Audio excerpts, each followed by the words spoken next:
Assalamualaikum warahmatullahi wabarakatuh.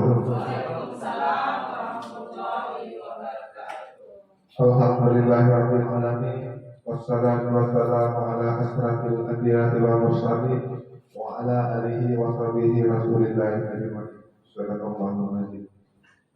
Yang sama-sama kita hormati Bapak Kepala Sekolah SD Negeri 006 Timur, yang kami hormati Bapak, Ibu-ibu, guru IPAS yang telah hadir pada hari ini, yang kami hormati Bapak-bapak, Ibu-ibu, guru yang berbahagia. Bersyukur kita kepada Allah Subhanahu wa Ta'ala yang hanya pada pagi hari yang berbahagia ini kita telah diberikan salah satu kenikmatan yang begitu besar yang telah berikan kepada kita, nikmat jauh lebih indah yang telah berikan kepada kita, yaitu nikmat kesehatan. Sehingga dengan nikmat tersebut kita telah bersama-sama berkumpul dan dapat hadir dalam ruangan ini, yaitu dalam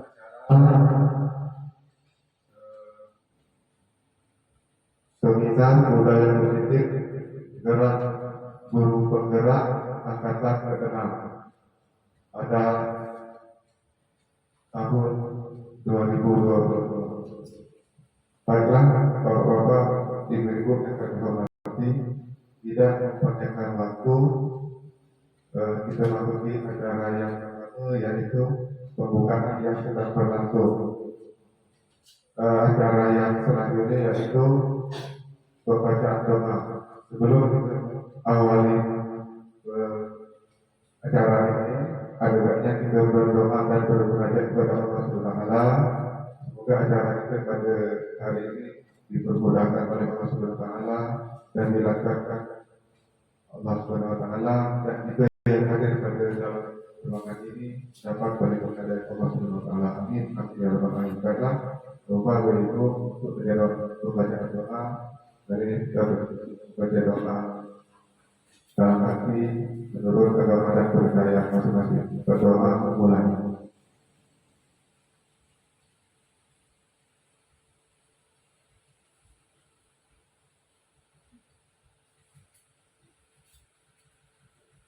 Berdoa selesai.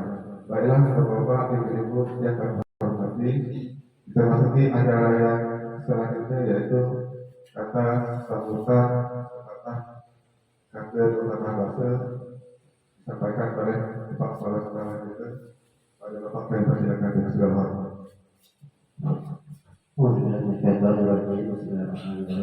Assalamualaikum warahmatullahi wabarakatuh. Yang saya hormati Bapak Ibu guru IPAS yang telah dapat hadir di sekolah kami ini, yang saya hormati Bapak Ibu guru, dan yang terutama Ibu Ade sebagai guru calon penggerak tahun 2020.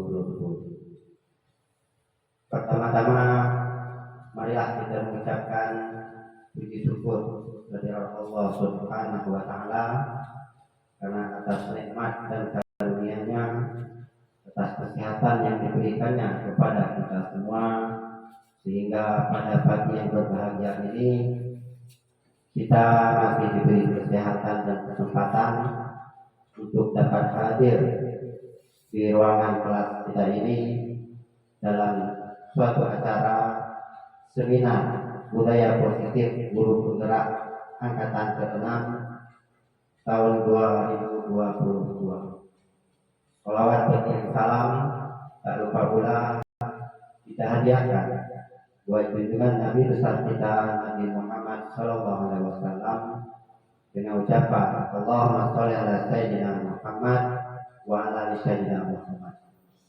Bapak-bapak dan ibu-ibu yang berbahagia, pagi ini kita akan mengikuti seminar yang akan disampaikan oleh guru kita Bu Ade Cintasari. Saya selaku kepala sekolah sangat mendukung kegiatan ini. Mudah-mudahan Bapak Ibu guru yang lainnya untuk tahun-tahun berikutnya akan menyusul mengikuti kegiatan CGP ini. Mudah-mudahan dengan kegiatan ini cara pola berpikir Bapak Ibu guru akan lebih baik ke depannya. Bapak-bapak dan ibu-ibu yang saya hormati, mungkin itu saja yang dapat saya sampaikan pada kesempatan ini. Terlebih terkurang saya mohon maaf. Saya akhiri wabillahi taufiq wal hidayah. Assalamualaikum warahmatullahi wabarakatuh. Kepada Bapak Guru Suara yang telah memberikan kata sambutan. Baiklah Bapak-Bapak dan Ibu yang kami hormati, kita masuki acara yang selanjutnya, yaitu penyampaian seminar budaya positif guru penggerak angkatan 6 yang disampaikan oleh narasumber kita, yaitu Bapak Adi Ari SPG. Kepada Ibu kami persilakan segala.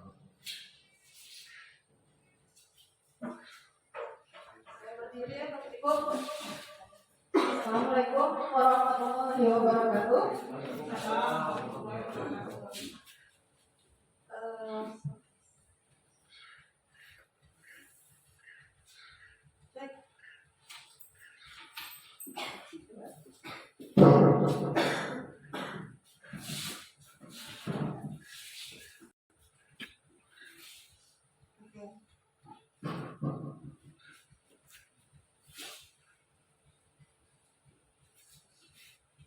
Pertama-tama ucapkan terima kasih kepada Bapak Ibu semua yang sudah bersedia hadir di sini menghadiri undangan kami di SD Negeri 006 Lingga Timur. Pertama-tama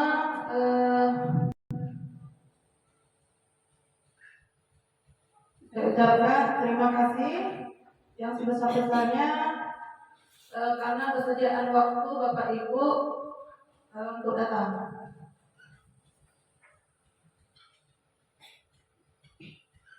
Langsung saja pada hari ini saya akan menyampaikan diseminasi budaya positif pada aksi nyata modul 1.4.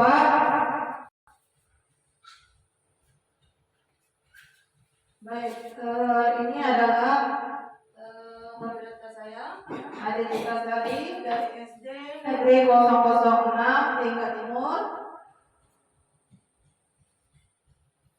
Baik, yang sebelah kanan saya itu ada Bapak fasilitator kami, Bapak Nur Hasanuri MPD,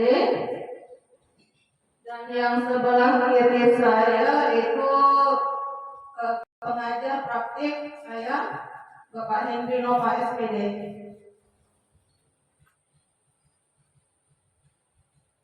Oke, baik. Nah, pada kesempatan ini topik kita hari ini yaitu ada 6. Yang pertama, disiplin positif dan nilai-nilai kebajikan universal. Yang kedua, teori motivasi, hukuman dan penghargaan restitusi. Yang ketiga, keyakinan kelas. Yang keempat, kebutuhan dasar manusia dan dunia berkualitas. Yang kelima, posisi kontrol. Dan yang keenam, segitiga restitusi.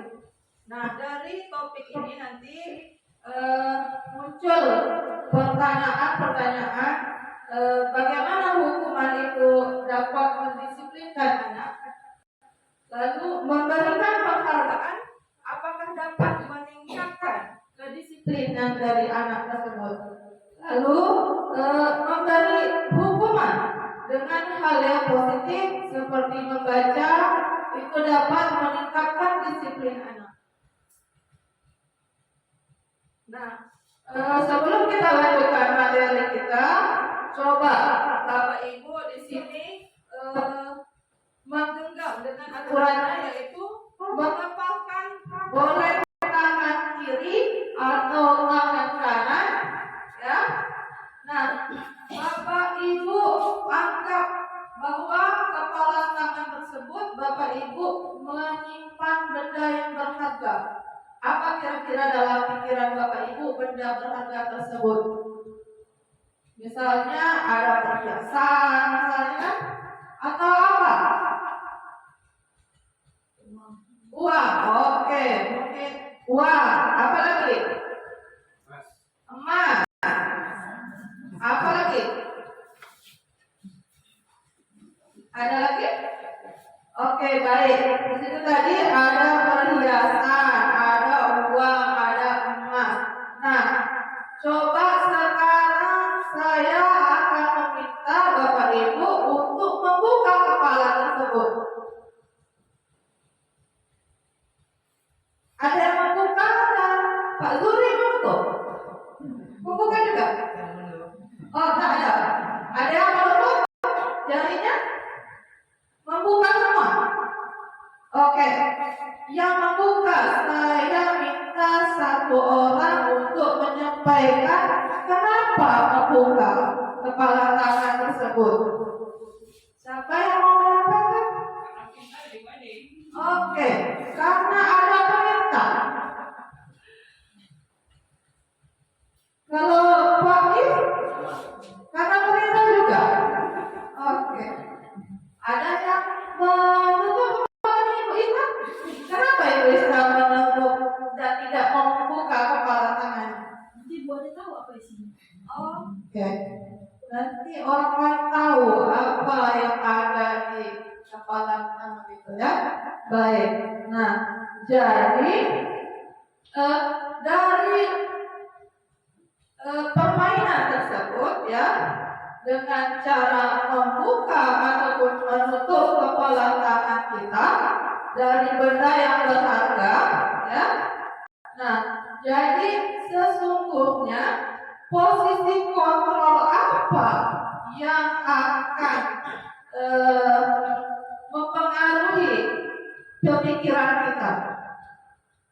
Siapa sesungguhnya yang memberikan posisi kontrol untuk membuka dan menutup kepala tangan kita? Siapa kira-kira Bapak Ibu? Otak siapa? Otak kita, berarti yang memberikan posisi kontrol itu adalah diri kita sendiri, ya kan? Nah, oke. Kita lanjut. Nah, ini dia. Menurut Dr. William Glasser, dalam monoteori itu meluruskan miskonsepsi tentang makna kontrol. Nah, yang pertama adalah ilusi guru mengontrol murid. Nah, maksudnya di sini seringkali kita beranggapan bahwa murid itu bisa kita kontrol, ya, bahwa murid itu sudah kita kuasai untuk kita kontrol, tapi ternyata tidak, ya. Jadi hanya kesadaran muridlah untuk melakukan sesuatu itu. Oke, yang kedua, ilusi bahwa semua penguasaan efektif dan bermanfaat. Nah, kita beranggapan bahwa semua apa yang sudah kita katakan penguatan kepada murid bahwa itu positif, itu baik, tapi ternyata ada yang terkadang tidak efektif, gitu. Yang ketiga ada ilusi bahwa kritik dan membuat orang merasa bersalah dapat menguatkan karakter. Nah, di sini Bapak Ibu kira-kira senang tidak untuk dikritik? Tidak semua senang untuk dikritik. Kira-kira ada yang senang dikritik? Kalau saya senang dikritik, asalkan Iya, benar. Benar ya Bapak Ibu. Kritik yang membangun untuk kemajuan perubahan pola pikir kita ke depan. Dan membuat merasa bersalah dalam menguatkan karakter. Nah ini posisi kontrol dalam membuat merasa bersalah ini sebenarnya nanti akan kita bahas lebih lanjut. Oke, selanjutnya ada ilusi bahwa orang dewasa memiliki hak untuk memaksa. Kira-kira senang nggak Bapak Ibu kalau dipaksa? Tidak senang. Iya. Nah, ya. Oke. Kita lanjutkan. Nah, ada makna disiplin ya. Nah, makna disiplin ini berasal dari bahasa Latin yaitu disciplina, ya, yang artinya belajar. Nah, makna asal dari kata ini berkonotasi dengan disiplin diri dari murid-murid Sokrates dan Plato. Lalu disiplin diri juga membuat menggali potensinya menuju sebuah tujuan apa yang dihargai. Nah, namun dalam budaya kita, ya, makna kata disiplin itu telah berubah menjadi sesuatu yang dilakukan seseorang pada orang lain untuk mendapatkan kepatuhan sehingga ada rasa takut gitu kan. Nah, cenderung umumnya adalah menghubungkan kata disiplin dengan ketidaknyamanan, bukan dengan apa yang kita hargai atau pencapaian suatu tujuan mulia. Nah, nilai-nilai kebajikan universal yang nantinya akan bermuara ke profil pelajar Pancasila. Ya, oke. Nah, profil pelajar Pancasila ini ada 6. Yang pertama,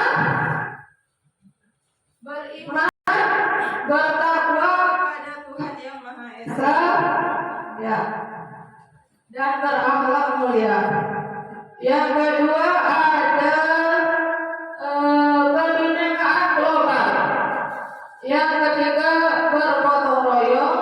Yang keempat kreatif. Yang kelima bernalar kritis dan mandiri. Nilai-nilai kebajikan adalah sifat-sifat positif manusia yang merupakan tujuan mulia yang ingin dicapai setiap individu. Nah, sifat universal tersebut karena lintas bahasa, suku bangsa maupun latar belakang. Nah, menurut Dr. William Glasser itu menyatakan bahwa setiap perilaku atau perbuatan memiliki tujuan sehingga nilai-nilai tadi itu membawa motivasi intrinsik. Apa itu motivasi intrinsik? Bapak Ibu, motivasi intrinsik adalah motivasi yang berada dalam diri kita untuk melakukan sebuah perubahan, baik itu positif ataupun negatif. Jadi tergantung pada diri kita masing-masing kembali. Oke. Nah, teori motivasi perilaku manusia yang pertama itu untuk menghindari ketidaknyamanan atau hukuman. Ya, misalnya saat kita aturan di sekolah itu untuk datang tepat waktu.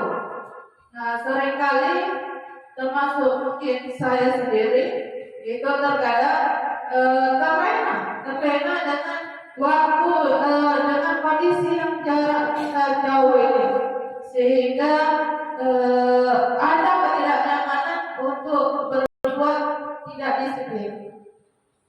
Oke, selanjutnya untuk mendapatkan imbalan dari orang lain atau institusi. Nah, ini misalnya kita melakukan sesuatu itu mengharapkan imbalan, ada sebuah penghargaan. Nah, misalnya guru teladan, Nah, di sekolah itu guru teladan yang selalu semuanya perfect gitu.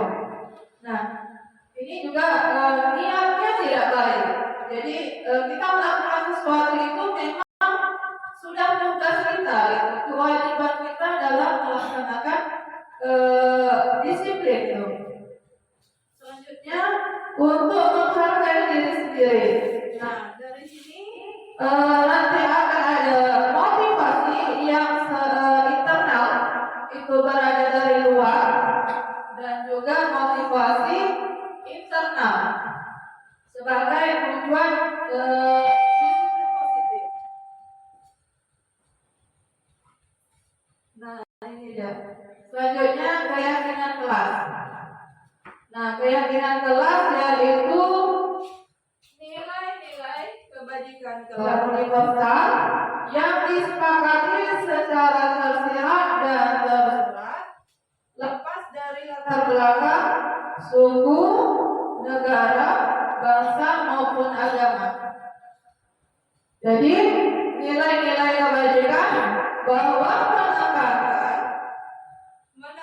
pada keyakinan seseorang akan lebih memotivasi diri itu dari dalam.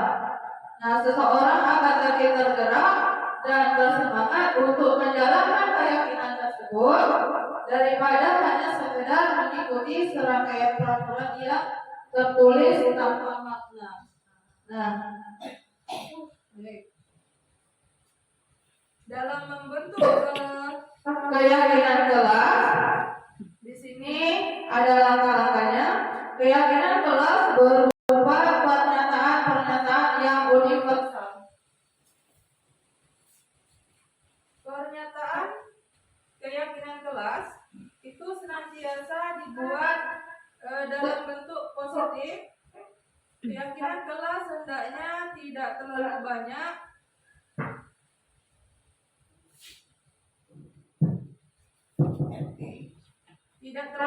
sehingga mudah diingat dan dipahami oleh semua warga kelas. Nah, keyakinan kelas sebaiknya sesuatu yang dapat diterapkan di lingkungan tersebut. Nah, semua warga kelas hendaknya ikut dalam berkontribusi dalam pembuatan keyakinan kelas lewat kegiatan curah pendapat. Bersedia meninjau kembali keyakinan kelas dari waktu ke waktu. Jadi secara berjenjang, secara bertahap, keyakinan kelas yang sudah dibuat itu kita tinjau kembali apakah keyakinan kelas tersebut itu efektif digunakan atau tidak gitu. Nah, dalam pembentukan keyakinan kelas di sekolah maupun di kelas itu berturut kepada pendapat tentang peraturan yang perlu disepakati di sekolah atau di kelas. Mencatat semua masukan-masukan dari para murid atau warga sekolah itu di papan tulis ataupun kertas besar yang nanti kita minta untuk siswa mencatat ide-idenya dalam keyakinan kelas atau kesepakatan kelas secara bersama nanti ditempel gitu. Lalu susunlah keyakinan kelas sesuai prosedur pembentukan keyakinan kelas. Gantilah kalimat-kalimat dalam bentuk negatif menjadi keyakinan kelas yang positif. Tinjau ulang kembali keyakinan kelas secara bersama-sama. Nah, jadi keyakinan kelas ini disampaikan bukan hanya ide dari guru, tetapi juga ide secara bersama di kelas ataupun di sekolah. Jika semua menyetujui ide kesepakatan tadi, ya maka semua menandatangani keyakinan kelas tersebut, termasuk guru dan semua warga sekolah. Keyakinan kelas atau sekolah itu selanjutnya bisa dilekatkan di dinding sekolah, ditempel ya. Nah, sehingga mudah dilihat dan mudah juga diingat oleh seluruh warga sekolah, warga kelas. Nah, ini ada contoh untuk keyakinan kelas ataupun kesepakatan kelas 1. Nah, setiap anggota kelas perlu belajar. Setiap anggota kelas perlu senang. Setiap anggota kelas perlu membuat tugas. Setiap anggota kelas perlu saling menghargai. Dan setiap anggota kelas perlu merasa aman. Nah, jadi dari kalimat-kalimat ini yang sederhana, ya sederhana itu untuk kelas 1. Oke. Nah, ini ada keyakinan kelas, contohnya untuk kelas 5 dia lebih agak tinggi sedikit bahasanya. Selalu berpikir atau bersikap positif. Nah, bersikap positif. Jadi kita mulai dari disiplin, begitu kan?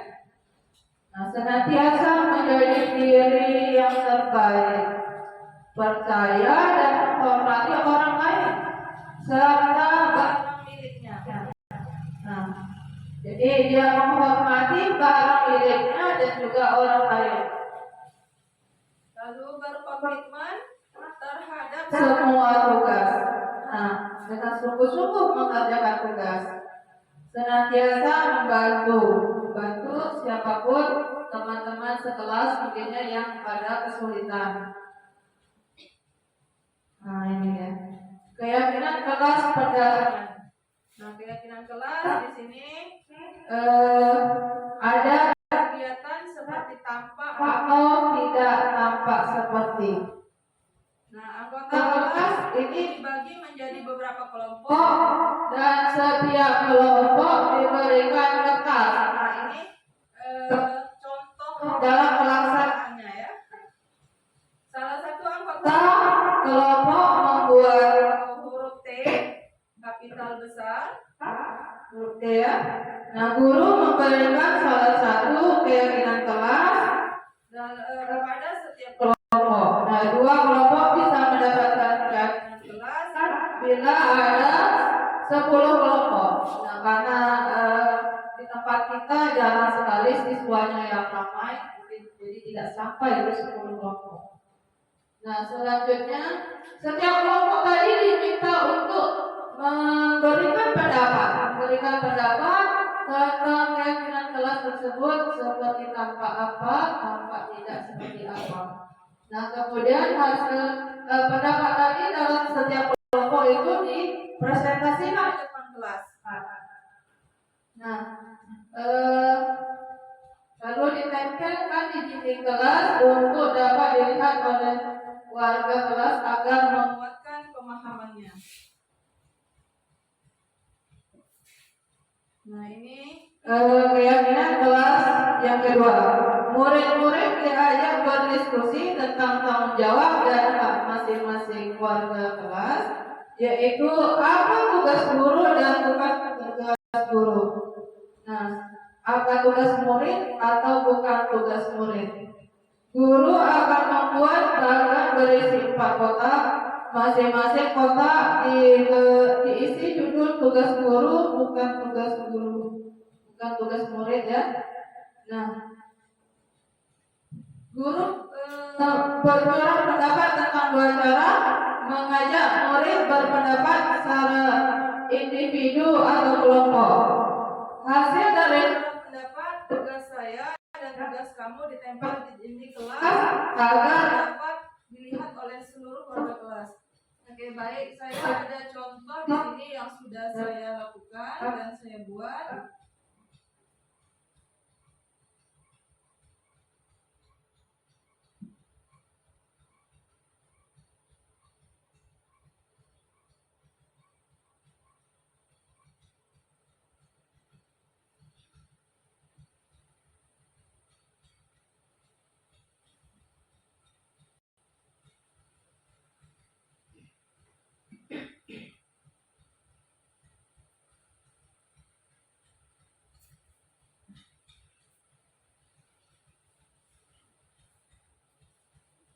Oke.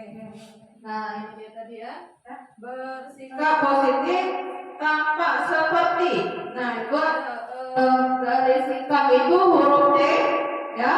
Tampak seperti itu contohnya rajin belajar, menjaga kebersihan, berpakaian yang rapi, datang tepat waktu, bersikap sopan, mengucapkan salam kepada guru dan teman, menghormati teman dan guru. Nah, yang tidak tampak seperti itu kebalikan dari tampak seperti.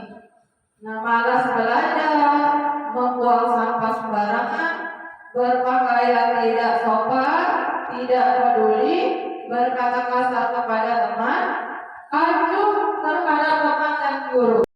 Nah, ini sikap positif bentuk T. Nah, yang lain di sini masih tampak seperti dalam percaya dan menghormati orang lain dan barang miliknya. Nah, berprasangka baik, izin tidak meminjam barang, izin jika meminjam barang ya, mengucapkan terima kasih, memohon maaf jika berbuat salah, menghargai pendapat orang lain. Nah, kebalikannya dari tidak tampak seperti yaitu berprasangka buruk atau selalu curiga, tanpa izin menggunakan barang. Nah, dalam meminjam barang kita tidak meminta izin. Sulit untuk berterima kasih, egois, tidak mau mengakui kesalahan, dan tidak menghargai pendapat orang lain.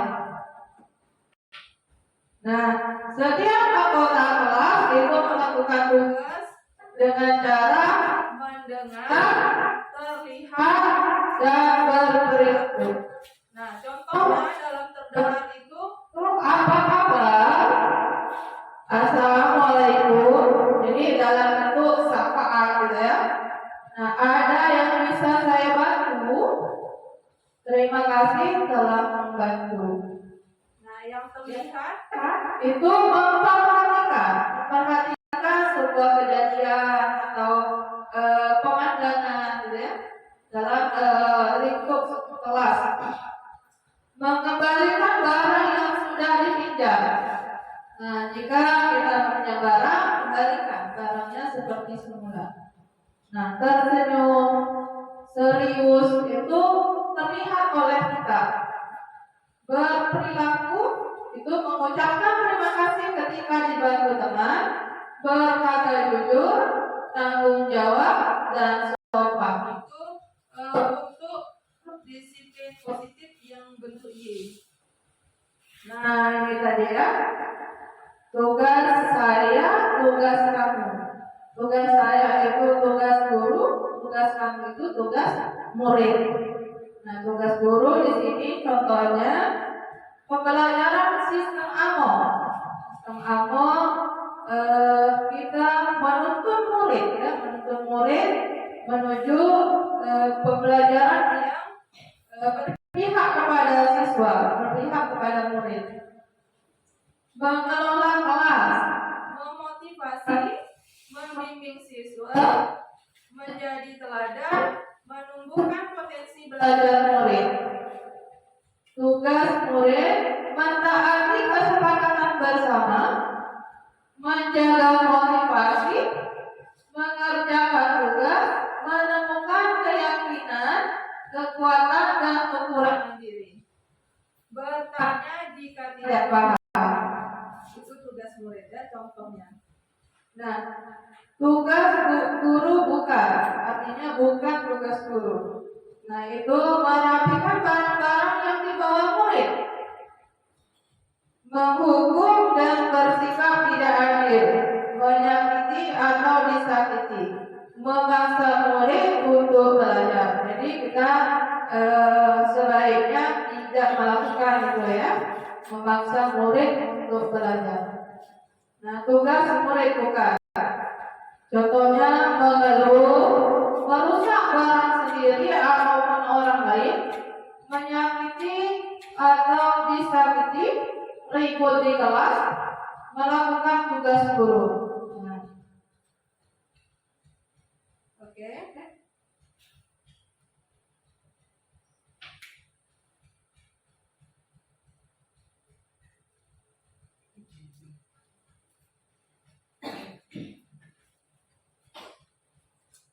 Nah, ini dokumentasi dari rancangan kesepakatan kelas yang telah saya lakukan di kelas 5.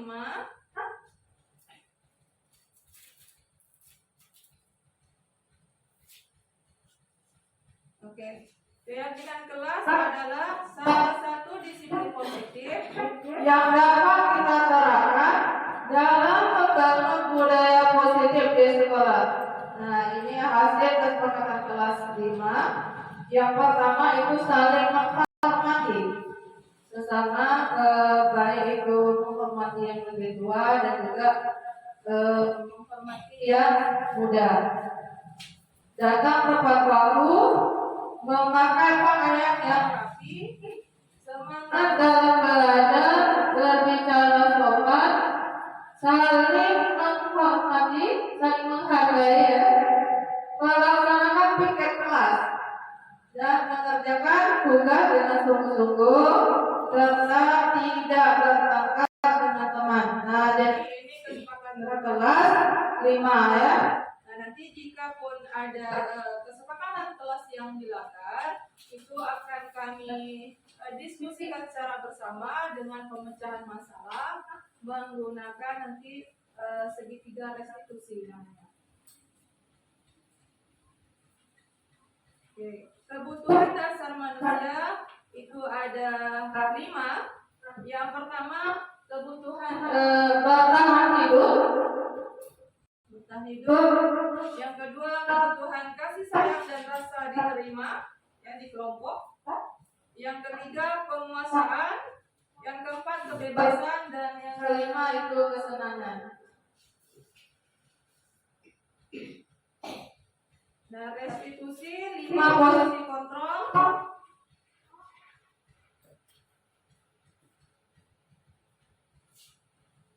Ya, nah di sini ada sebuah contoh, bisa Bapak Ibu baca. Isa dan Hana itu dipanggil ke ruangan Ibu Dewi.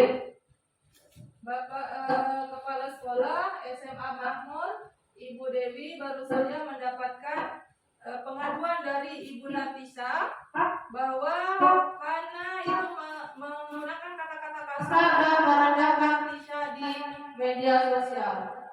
Nah, selanjutnya Anto jarang sekali hadir di pembelajaran jarak jauh dan pada saat hadir Anto seringkali menggunakan kata-kata kasar di kolom chat dan mengejek teman-temannya. Hal ini sudah sangat mengganggu dan beberapa orang tua murid yang mengikuti pembelajaran daring mengeluh tentang perilaku Anto di pembelajaran jarak jauh.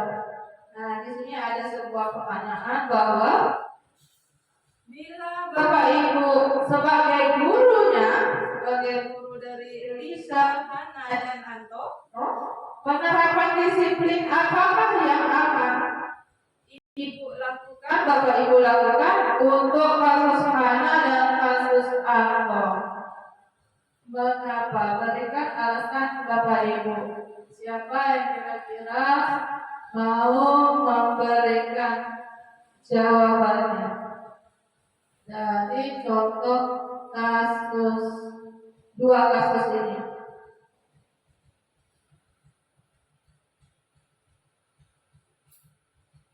Isya dan Hana. Hana yang menggunakan kata-kata kasar. Kira-kira penerapan disiplin apa yang Bapak Ibu akan lakukan? Bu Isa?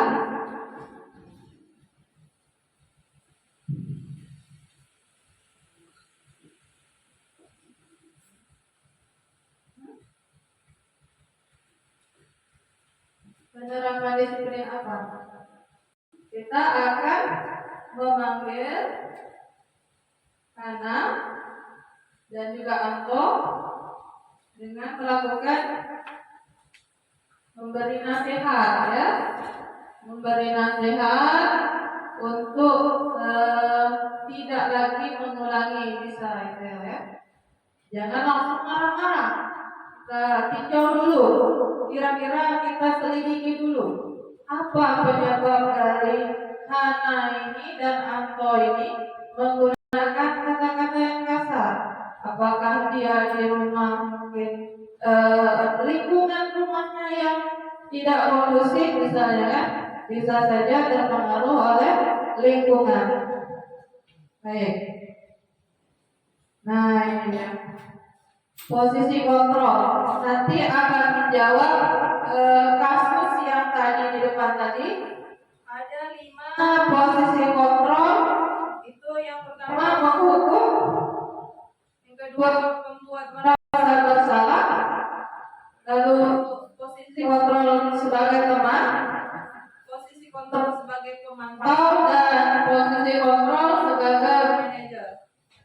Oke, di sini saya ada video, mudah-mudahan bisa diputar.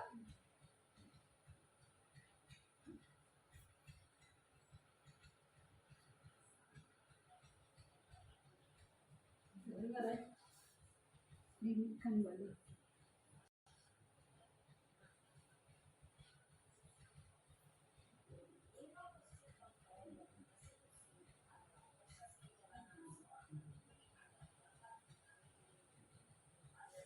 Gimana ini speakernya bisa? Sampai enggak ada.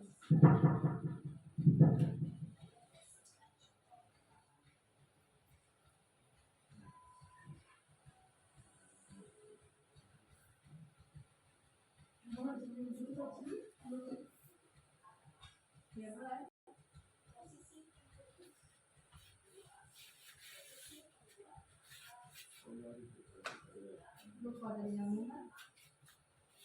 Tapi dengar Bapak Ibu? Dengar. Dengar.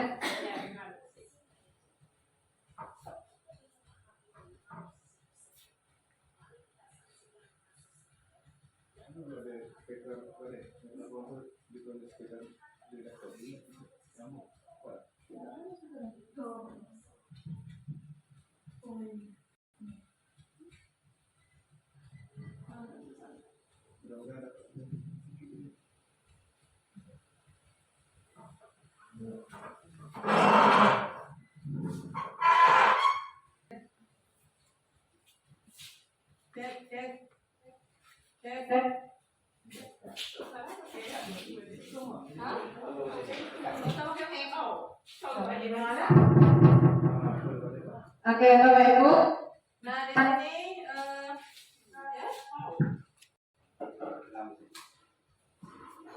Oke, Bapak Ibu, di sini ada sebuah video tentang posisi kontrol ya, 5 posisi kontrol.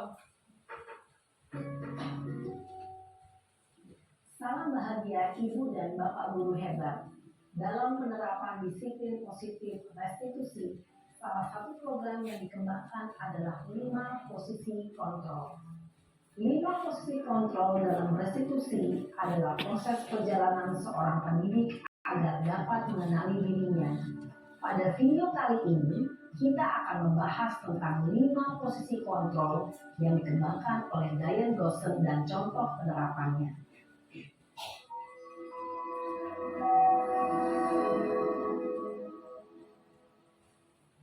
Lima posisi kontrol itu adalah 1. Posisi penghukum, 2. Posisi pembuat merasa bersalah, 3. Posisi teman, 4. Posisi pemantau atau monitor, dan 5. Posisi manajer. Untuk lebih memahami kelima posisi tersebut, mari kita saksikan kasus Naren yang terlambat hadir 20 menit di sekolah dan melihat bagaimana kelima posisi kontrol dalam menghadapi masalah tersebut.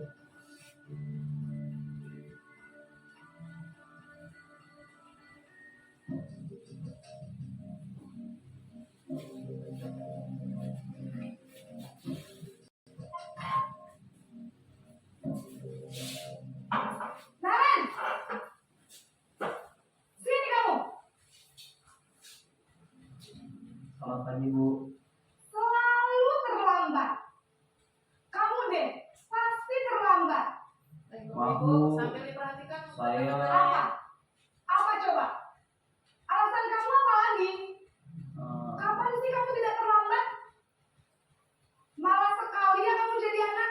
Saya Dasar pemalas. Gak kapok-kapok sih kamu. Sudah berapa kali terlambat? Sana, kamu keliling lapangan basket 2 kali. kenapa saya harus keliling lapangan basket, Bu? Kenapa?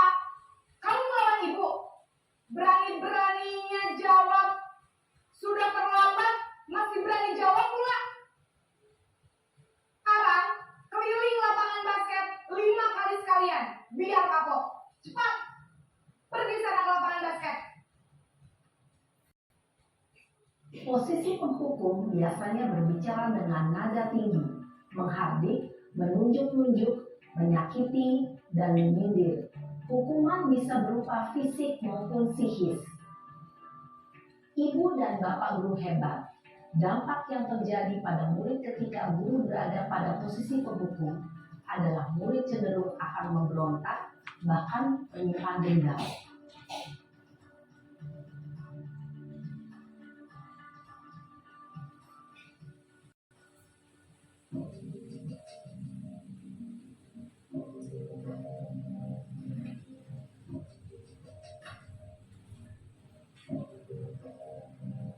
Naren!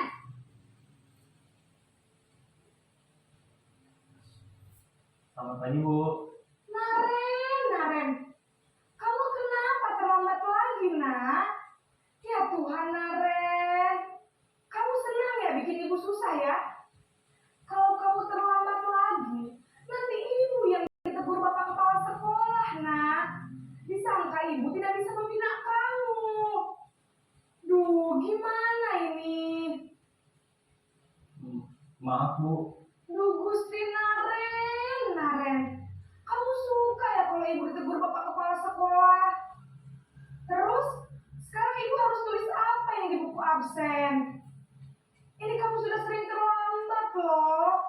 Ibu harus apa coba? Bu. Maaf sekali.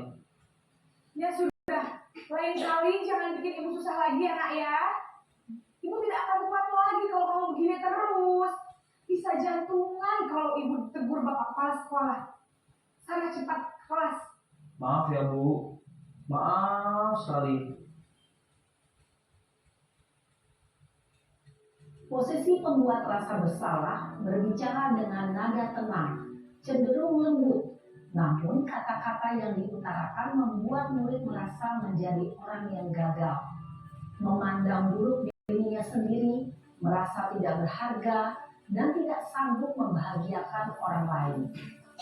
Ketika guru mengambil posisi pembuat rasa bersalah, murid akan menganggap dirinya yang bersalah dan ia akan menyimpan emosi negatif tersebut di dalam dirinya.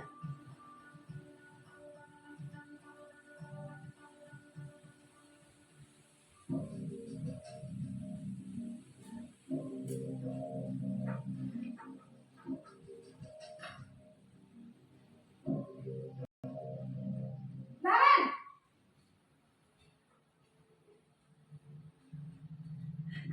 Selamat pagi, Bu. Wah, sudah jam berapa ini nak? Terlambat lagi ya sayang.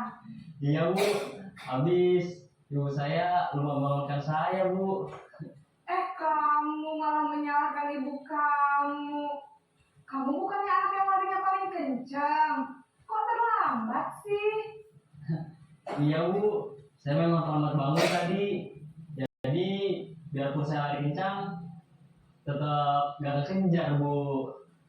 Ya sudah sana. Nanti lain kali larinya lebih kencang lagi ya. Biar gak terlambat lagi. Bikin senang ibu. Demi ibu. Bisa kan? Bisa lah, Bu. Ya sudah sana masuk kelas. Ibu beresin urusan absen kamu. Kamu ini ada-ada saja.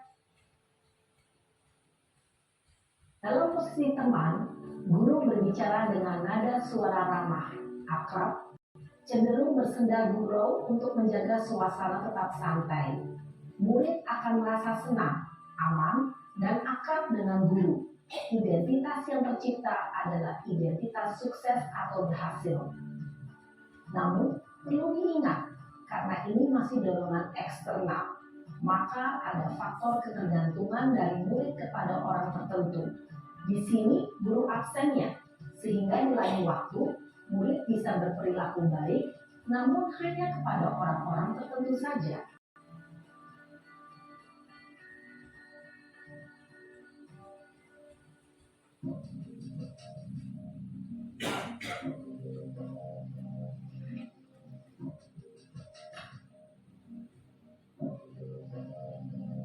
Naren,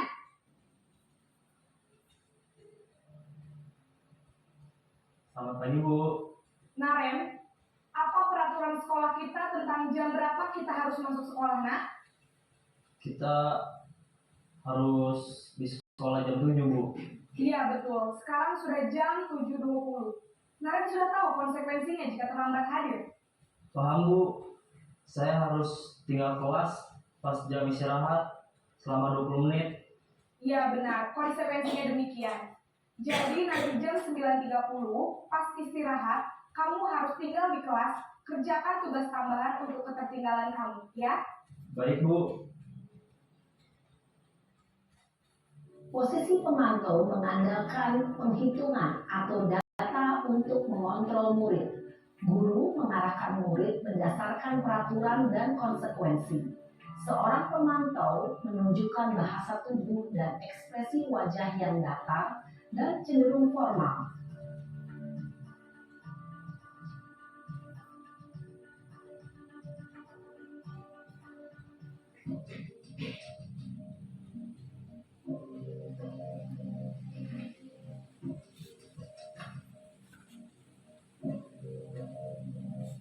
Naren,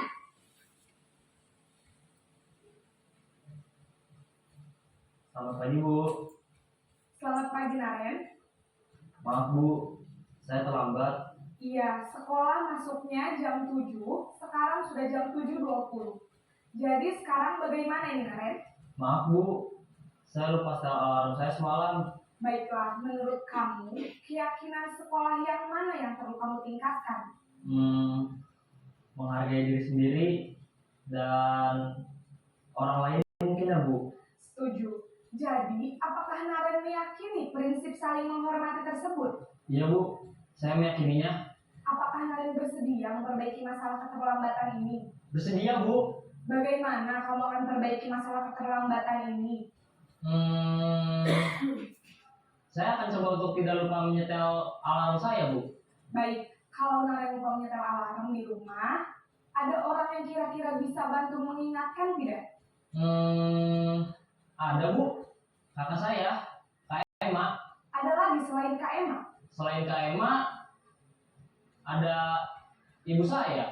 Baik, jadi yang mengingatkan Naren adalah Kak Emma dan ibu kamu ya? Kira-kira akan mulai setel alarm kapan nih Naren? Setelah pulang sekolah, akan segera saya lakukan.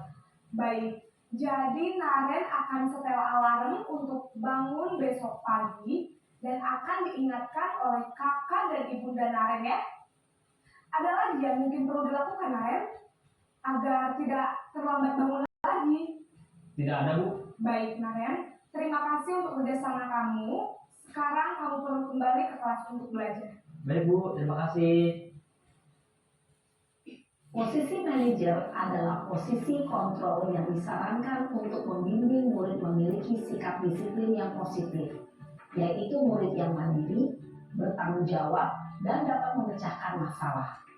Tujuan dari posisi ini adalah agar murid dapat berefleksi atas tindakannya.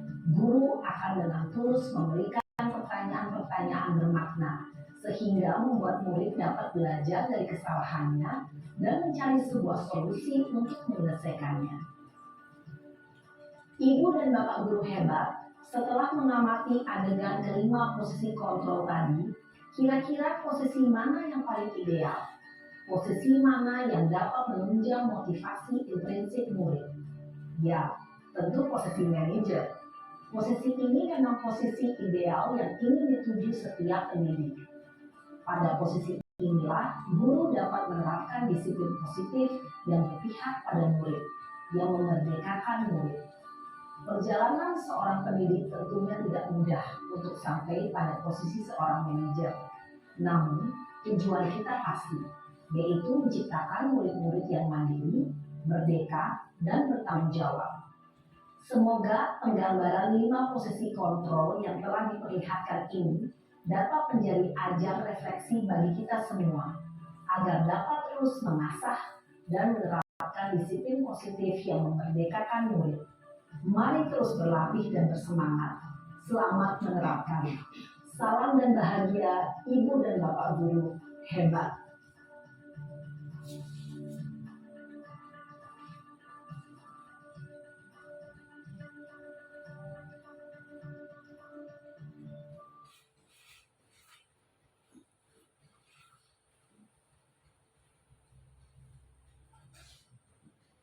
Oke, Bapak Ibu, tadi sudah kita saksikan bersama ya bahwa kelima posisi kontrol ada penghukum, membuat merasa bersalah sebagai teman, pemantau dan juga manajer. Jadi yang paling disarankan untuk kita sebagai guru yaitu posisi kontrol sebagai manajer. Nah, ini membuat siswa menjadi memerdekakan siswa ya, menjadikan pembelajaran yang berpihak kepada murid.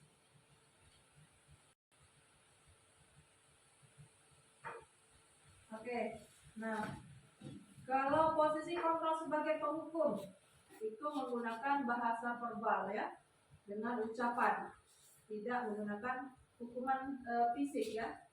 Nah, biasanya seperti yang video tadi sudah kita saksikan bahwa posisi penghukum ini dengan menggunakan kata-kata yang sedikit keras ya, sedikit lebih membuat siswa tadi merasa sangat-sangat bersalah gitu ya.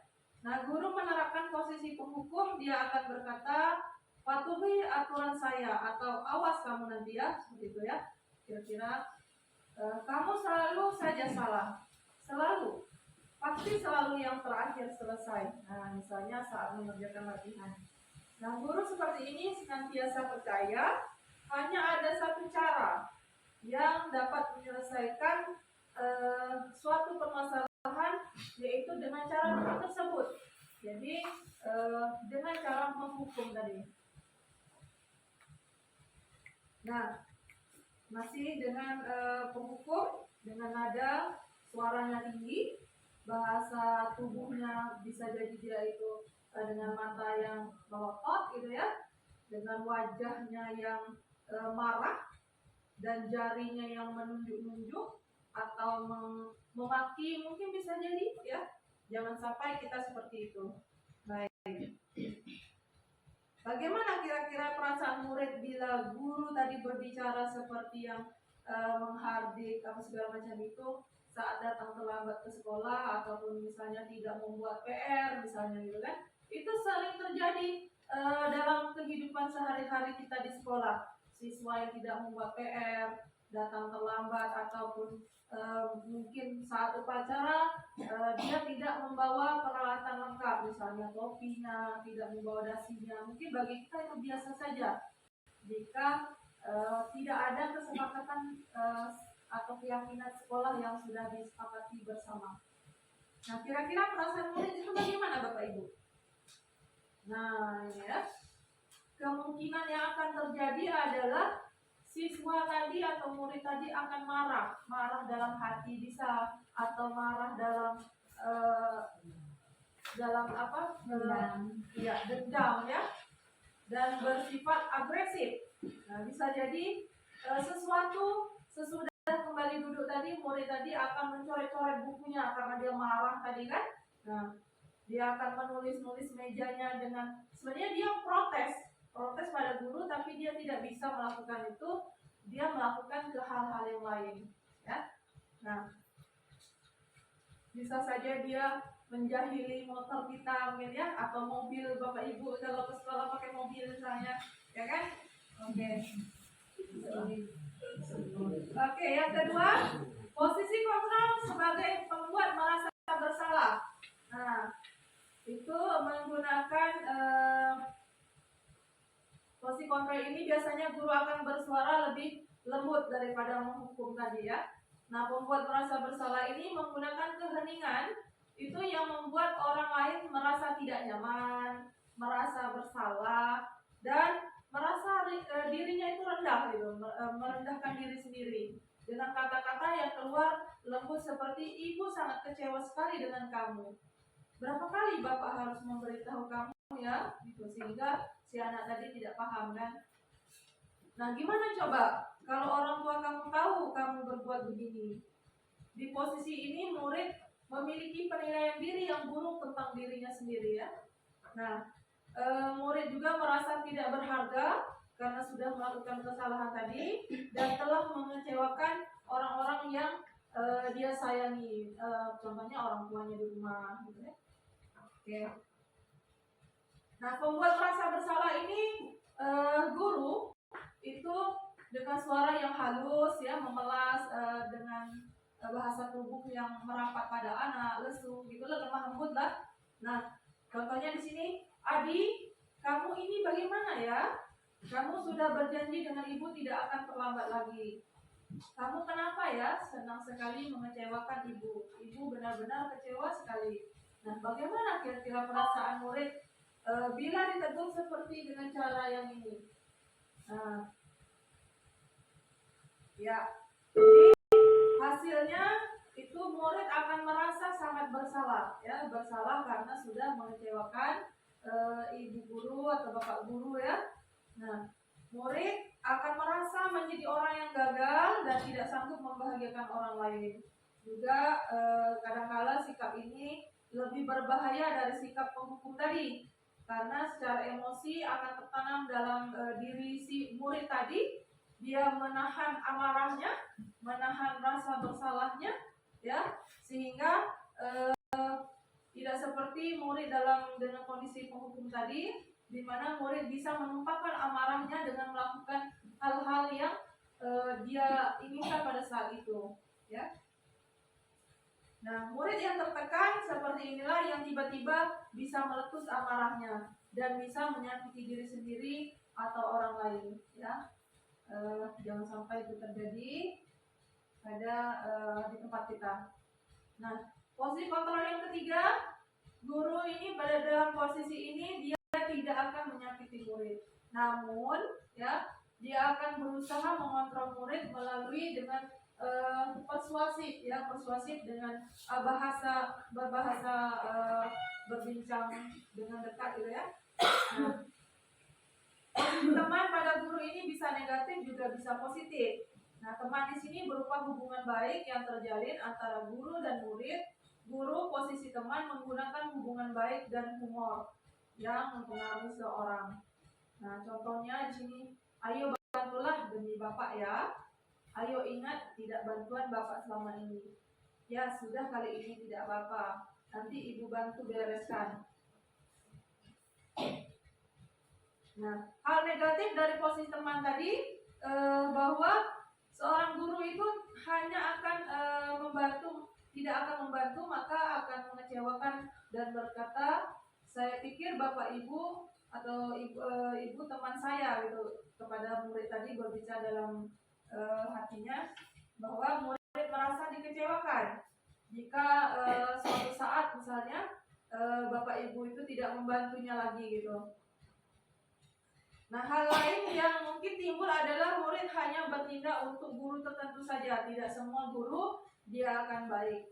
Nah, tidak akan dan murid akan tergantung pada guru tersebut.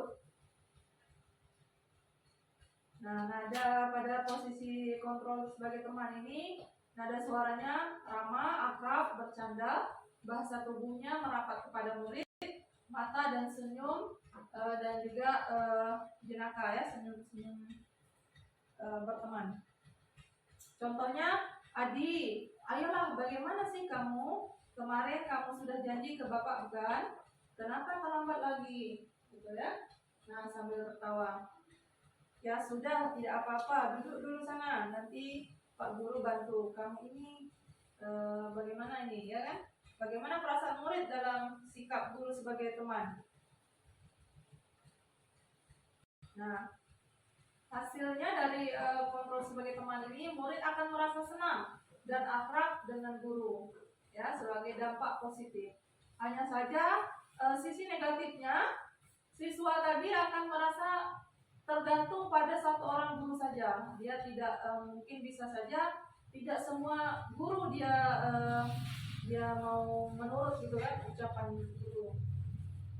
Tidak ada masalah. Dia merasa bisa mengandalkan guru tersebut untuk membantunya. Akibat lain dari posisi teman, Adi hanya akan membuat sesuatu bila yang menyuruhnya itu adalah guru tersebut. Dia belum tentu berlaku sama dengan guru yang lain. Nah, posisi kontrol sebagai pemantau. Ini memantau berarti mengawasi. Nah, pada saat kita mengawasi, kita juga bertanggung jawab ya atas perilaku orang-orang yang kita awasi. Posisi pemantau ini berdasarkan pada peraturan-peraturan dan konsekuensi. Nah, dengan menggunakan sanksi atau konsekuensi, kita dapat memisahkan hubungan pribadi kita dengan murid sebagai seorang yang menjalankan posisi kontrol.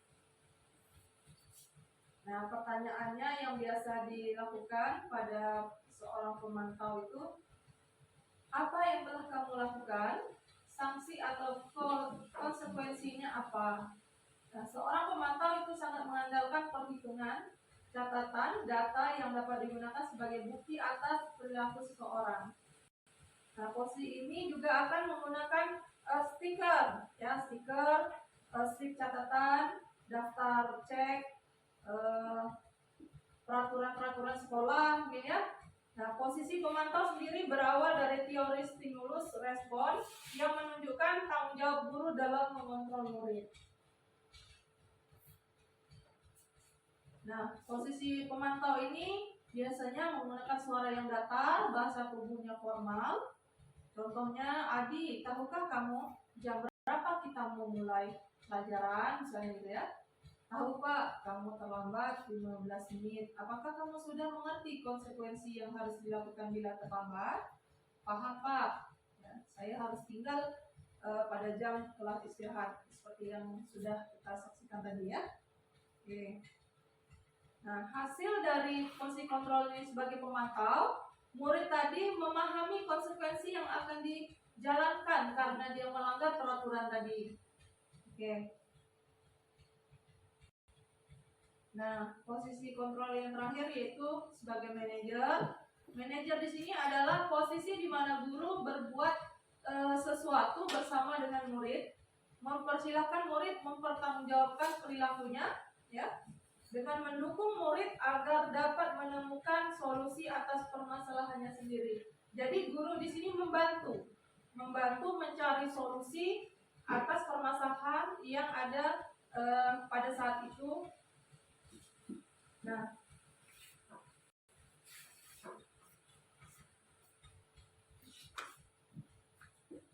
manajer ini akan berkata, apa yang kita yakini? Kembali ke keyakinan kelas yang sudah dibuat secara bersama. Ya. Nah, apakah kamu meyakininya? Jika kamu meyakininya, apakah kamu bersedia untuk memperbaikinya? Jika kamu memperbaiki ini, hal ini menunjukkan apa tentang dirimu? Apa rencana kamu untuk memperbaiki hal ini? Itu biasanya kata-kata yang disampaikan oleh seorang manajer ya. Nah, tugas seorang guru, seorang manajer bukan untuk mengatur perilaku seseorang, tetapi kita membimbing murid untuk dapat mengatur dirinya sendiri ya. Sebagai seorang manajer bukan untuk memisahkan murid dari kelompoknya, tetapi untuk mengembalikan murid tersebut ke kelompoknya dengan lebih baik dan kuat. Nah, ini ya. Posisi kontrol mana yang sering mengucapkan pernyataan-pernyataan yang bersedia? Saya kecewa sekali dengan kamu. Ya, membuat orang merasa bersalah ya. Saya kecewa sekali dengan kamu. Posisi kontrol mana yang sering mengucapkan pernyataan berikut yang tersedia? Ibu kejar aku karena aku guru sayang kamu. Karena ibu guru sayang aku. Ibu kejar aku karena ibu guru sayang aku. Kira-kira posisi kontrol mana? Sebagai apa ya? cinta dan kasih sayang, kebebasan, kesenangan, penguasaan, ya, karena dia beranggapan bahwa saling menguasai antara ibu dan anaknya tadi.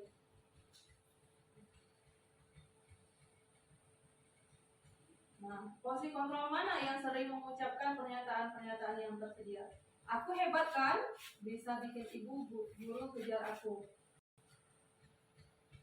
Aku hebat kan? Bisa bikin ibu guru kejar aku. Kira-kira? Kesenangan, ya. Oke, sebelum kita ini segitiga restitusi. Nah, restitusi adalah proses menciptakan kondisi bagi murid untuk memperbaiki kesalahan mereka sehingga mereka bisa kembali pada kelompok mereka dengan karakter yang lebih kuat. Ini menurut dosen. Oke, ini segitiga restitusi dengan 3 juga ininya ya, caranya. Yang pertama menstabilkan identitas, yang kedua validasi tindakan yang salah, ya. Yang ketiga menanyakan keyakinan kelas, keyakinan sekolah atau keyakinan kelas. Nah, restitusi itu berfokus pada solusi untuk memecahkan masalah ya, dalam pemecahan masalahnya tadi yang biasa dilakukan, bukan pada masalahnya. Kita fokus pada pemecahan masalahnya, bukan pada masalah yang ada.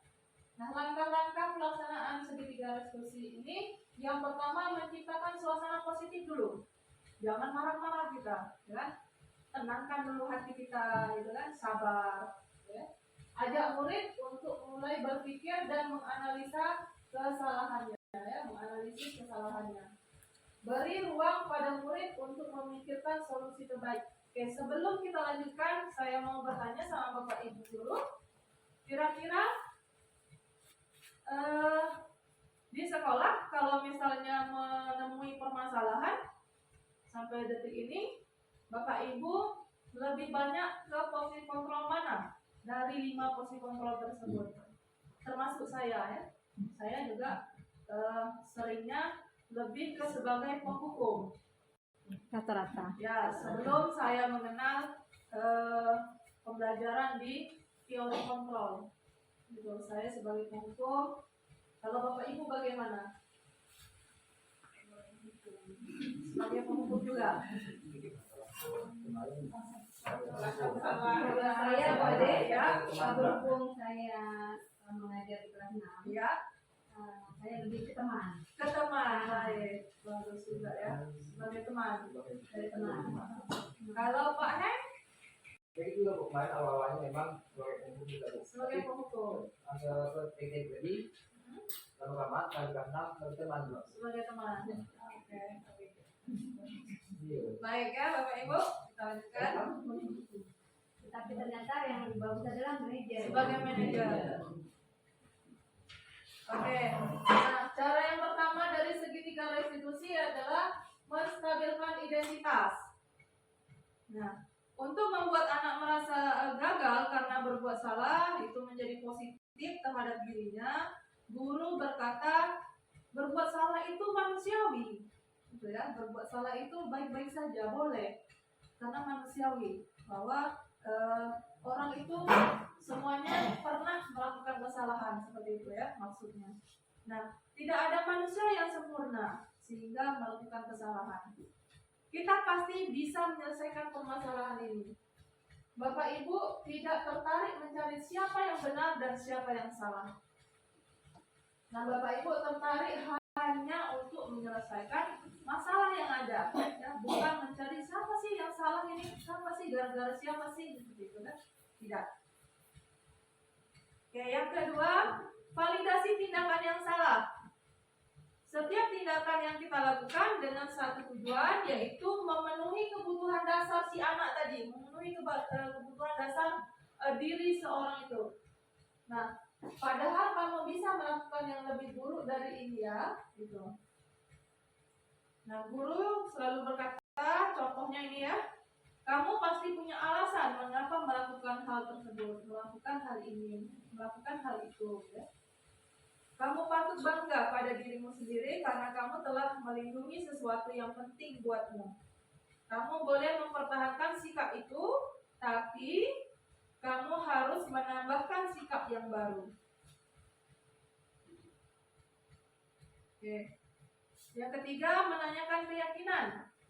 Teori kontrol menyatakan bahwa kita pada dasarnya termotivasi secara internal di dalam diri ya, atau dalam lingkup sekolah kita atau lingkup kelas kita.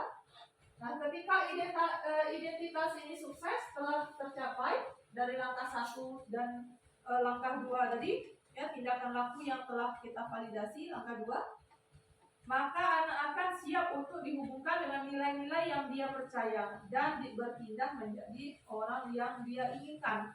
Maka guru contohnya ya berkata, apa yang kita percaya sebagai kelas atau keluarga, apa nilai-nilai umum yang telah kita sepakati, apa bayangan kita tentang kelas yang ideal, kamu mau jadi orang yang seperti apa?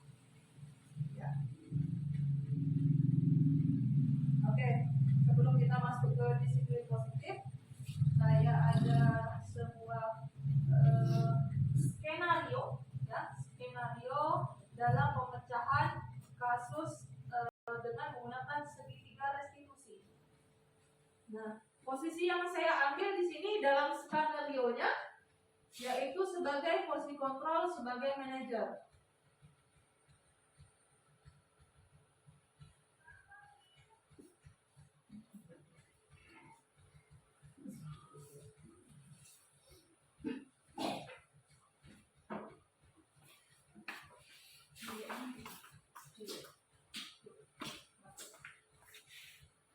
Sambungkan Bluetooth Anda. Oke, Bapak Ibu, ini saya ada sebuah skenario posisi kontrol sebagai manajer. Dia sudah apa dia? Dia belum ada wanita. Ya, coba dulu ya. Jadi dia tidak menjalankan wanita, tidak apa-apa ya, karena bukan saja yang sepertinya dia tidak mengerjakan PR. Nah, kemarin ada juga teman-teman yang tidak mengerjakan PR ya. Nah, ini melakukan kesalahan ini pasti ada alasannya. Kenapa itu?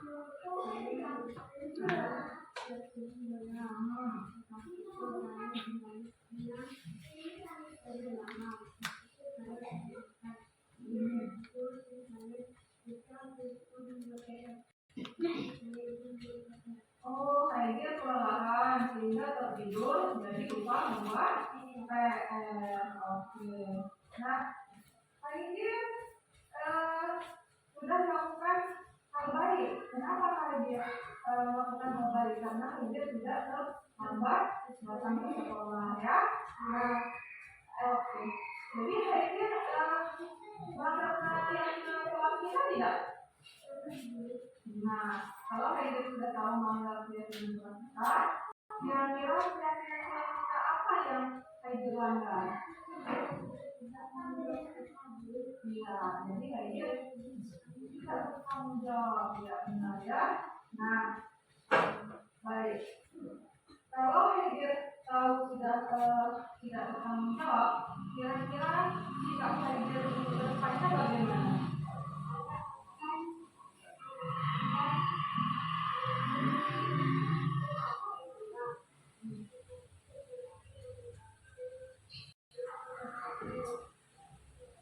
Oke, jadi dengan cara akhir mengerjakan PR dan juga membuat alarm ya, agar tidak terlambat ke sekolah. Baik ya. Nah, jika kita sudah memperbaikinya, ya, memperbaikinya dengan cara membuat PR dengan baik ya, dengan membuat alarm. Nah, sehingga tidak terlambat sekolah lagi. Ya. Kira-kira kalau sudah ini lakukan tadi, akan menjadi orang yang seperti apa? Tidak lagi akan menjadi orang yang bertanggung jawab. Tidak bagus ya. Nah, baik kalau begitu, hadir duduk kembali dan kita akan melanjutkan pelajaran selanjutnya. Oke, itu satu contoh tentang posisi sebagai manajer. Satu lagi Bapak Ibu, saya memberikan satu contoh lagi. Sehat.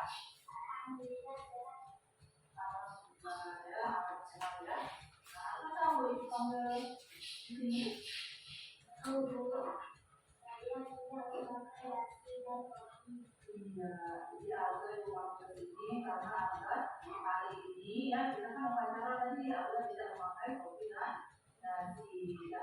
Baik. Jadi Alga tidak memakai nasi dan kopi tidak apa-apa ya, karena Senin lalu itu ada juga teman kami yang tidak memakai nasi dan kopi ya.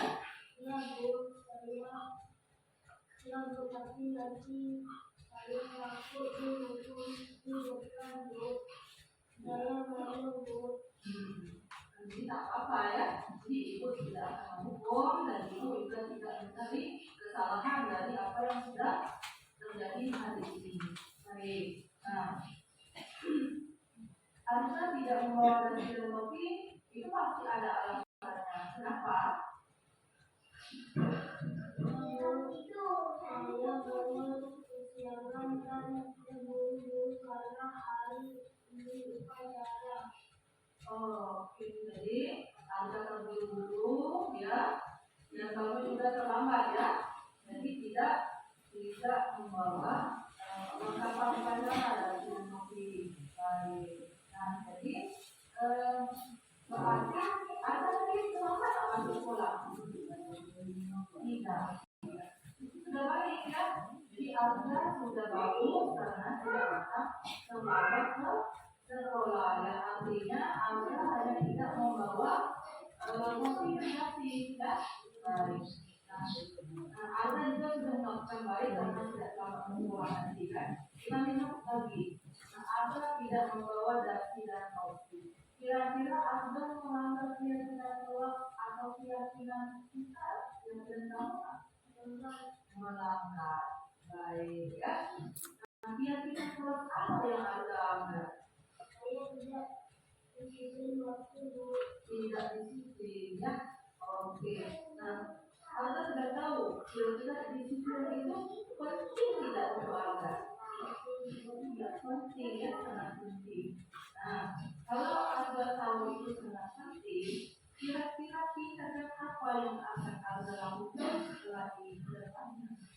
saya akan memulai dari awal dan menetapkan alarm supaya benar hari Senin melakukan pelengkapan nasi dan kopi. Iya, Alga akan memasak atau bangun lebih awal ya, dan juga atau memasang alarm sehingga tidak lupa kalau hari ini adalah hari Senin, kita memakai perlengkapan yang lengkap. Baik, oke, yang bagus ya. Dan kita Alga sudah memperbaikinya ya. Kira-kira Alga akan menjadi orang yang seperti apa? Saya akan menjadi orang yang disiplin dan hati-hati. Oke, bagus ya. Alga akan menjadi orang yang disiplin dan juga mandiri. Baik. Nah, baiklah kalau begitu. Nah, sekarang ya Alga boleh kembali ke tempat duduknya dan siap-siap untuk melaksanakan pembelajaran pagi tadi. Ya. Oke. Nah, jadi dua contoh itu yang contoh skenario penerapan budaya positif ya, tentang posisi kontrol sebagai manajer. Masih semangat Bapak Ibu?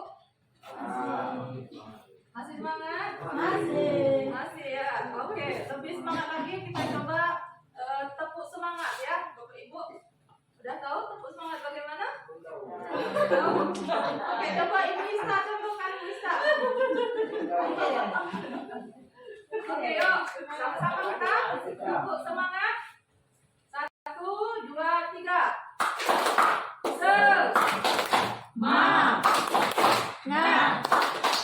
Semangat. Sekali lagi ya. Kurang semangat masih. Semangat ya, masih kurang semangat. Yuk, sama-sama. 1, 2, 3. Semangat.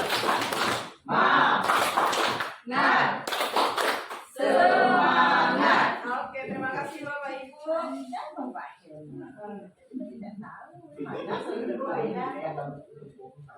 Dia lincah, Bu.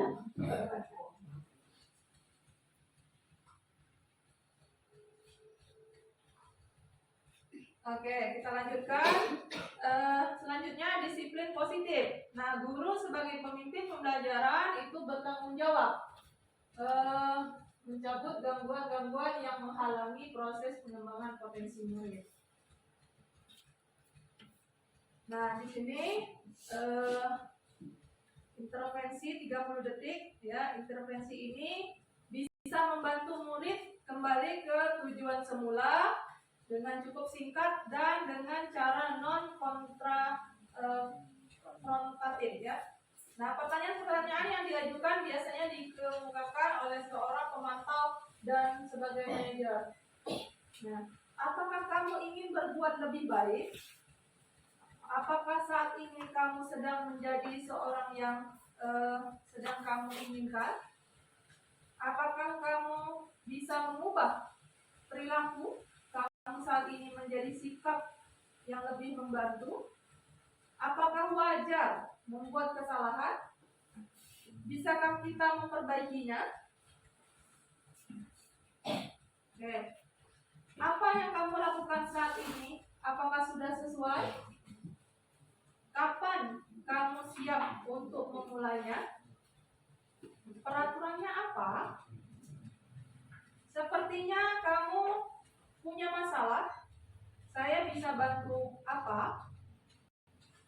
Saat ini kamu seharusnya berbuat apa? Apakah saya bisa bantu kamu agar bisa dapat segera mulai? Apakah tugas kamu saat ini? Ya. Jadi banyak pertanyaan-pertanyaan atau ucapan-ucapan yang bisa kita sampaikan untuk menyelesaikan masalah ya, untuk menyelesaikan masalah sebagai manajer. Nah, jadi di akhir presentasi ini itu saya mengutip dari ucapan Ki Hajar Dewantara ya, Bapak Pendidikan. Merdeka itu artinya tidak hanya terlepas dari perintah, dari perintah siapapun, akan tetapi juga cakap buat memerintah diri sendiri. Nah, menurut Ki Hajar Dewantara, pemikiran, konsepsi, keteladanan, sikap merdeka. Oke, di sini saya ingin meminta Bapak Ibu untuk 1 atau 2 orang merefleksikan kegiatan kita hari ini. Hal baru apa yang mengubah paradigma saya yang saya dapatkan? Kira-kira siapa Bapak Ibu yang mau merefleksikan tentang kegiatan kita hari ini? Nomor 1 dan 2.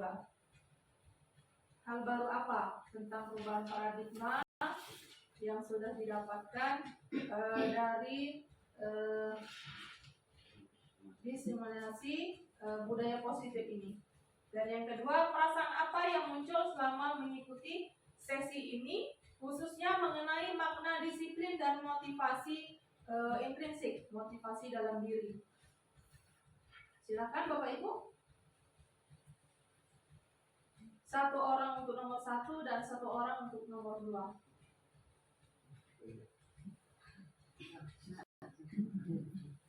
Oke, Pak Is. Refleksinya? Kalau saya hal yang berubah dari masa ini untuk nomor 1 memberi hukuman tadi ada 5 poin tadi. Ya. Yang kita tahu hanya poin pertama. Ya. Posisi kontrol sebagai penghukum ya, yang awalnya kita sebagai penghukum, kita akan berubah memulai merubah diri menjadi seorang manajer ya. Mudah-mudahan apa yang kita inginkan, apa yang kita rencanakan tercapai untuk kedepannya, amin ya. Sebagai seorang guru, seorang pendidik dengan menerapkan posisi kontrol sebagai manajer, itu perubahan paradigma. Boleh ya. Oke, yang kedua, siapa Bapak Ibu yang mau menyampaikan refleksinya? Perasaannya apa? Mungkin bagaimana? Ibu Ista untuk mengubah, Oke. mengubah yang tadinya posisi tadi menjadi menghukum ke manajer. Oke, itu masih paradigma ya, mengubah paradigma. Oke, yang itu yang pertama. Oke, yang kedua, rasanya bagaimana? Untuk mengikuti sesi ini, Perasaan yang muncul setelah mengikuti sesi ini ada sih perasaan berarti saya harus terus mengembangkan diri untuk menjadi guru lebih baik lagi, seperti yang dibilang tadi oleh Ketua Dewan Panitia Merdekakan Murid yang berpusat pada murid serta tidak melakukan perintah-perintah yang setelah dijelaskan pada sesi-sesi ini, dan juga dari melakukan makna disiplin dan motivasi instruksi ini, dan lebih terkhususnya lagi mungkin harus memperbaiki diri lagi menjadi guru hebat. baik, terima kasih Bapak Ibu dulu ya. Jadi perubahan paradigma tadi bisa saja sebagai awalnya kita sebagai penghukum menjadi berubah menjadi sebagai posisi manajer. Nah, yang kedua dengan merasa bahwa kita selama ini salah ya Bapak Ibu, bahwa salah dalam menempatkan posisi kita sebagai seorang pendidik. Kita lebih banyak belajar kembali ya, memahami dalam memerdekakan murid dengan pembelajaran yang sistem AMONG ya, dengan berpusat kepada murid. Oke, baik, terima kasih Bapak Ibu.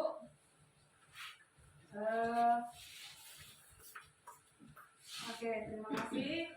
Sampai di sini saja penyampaian saya.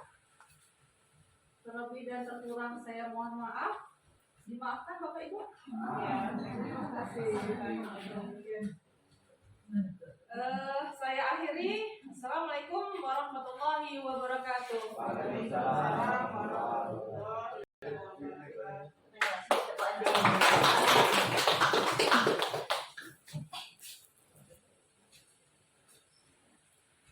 Terima kasih kepada Bu Dewi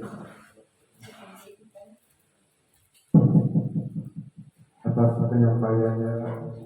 Mudah-mudahan kita Bapak Ibu dapat memahami sehingga dapat merekamkan segala tentang masing-masing.